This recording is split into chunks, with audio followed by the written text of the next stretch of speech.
ஸ்ரீபெரும்புதூர் அருகே மலைப்பட்டு பகுதியில 7 வயசு மாணவர் ரிவர் கிராசிங்ல அசத்தி ரெக்கார்ட் படைச்சிருக்காரு.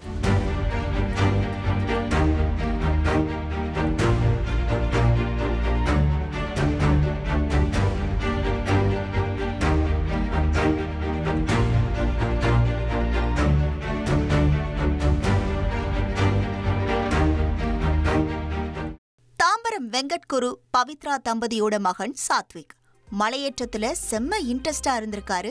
இது சம்பந்தமா திரிலோக சந்திரன் என்பவர்கிட்ட 3 மாசமா கடுமையா பிராக்டிஸ் பண்ண ஸ்ரீபெரும்புதூர் அருகே மலைப்பட்டு பகுதியில அனைத்து முன்னெச்சரிக்கை நடவடிக்கையோட சாதனை முயற்சியில களமிறங்கினாரு.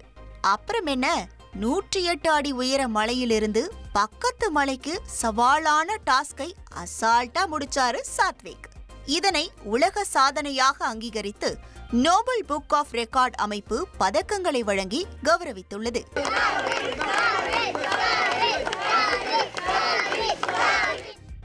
ஹிமாச்சல் பிரதேசத்தில் மழை வெள்ளத்தில் சிக்கி தவித்த பக்தர்கள் பத்திரமாக மீட்கப்பட்டனர்.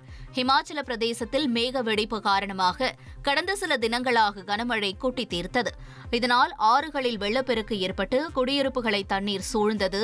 இந்த நிலையில் சம்பாவில் அமைந்துள்ள பிரசித்தி பெற்ற மணிமகேஸ்வரர் கோயிலுக்கு புனித யாத்திரை சென்ற பக்தர்கள் வெள்ளத்தில் சிக்கிக் கொண்டனர். இதை அறிந்த மீட்புக் குழுவினர் ஹெலிகாப்டர் மூலம் பக்தர்களை பத்திரமாக மீட்டனர்.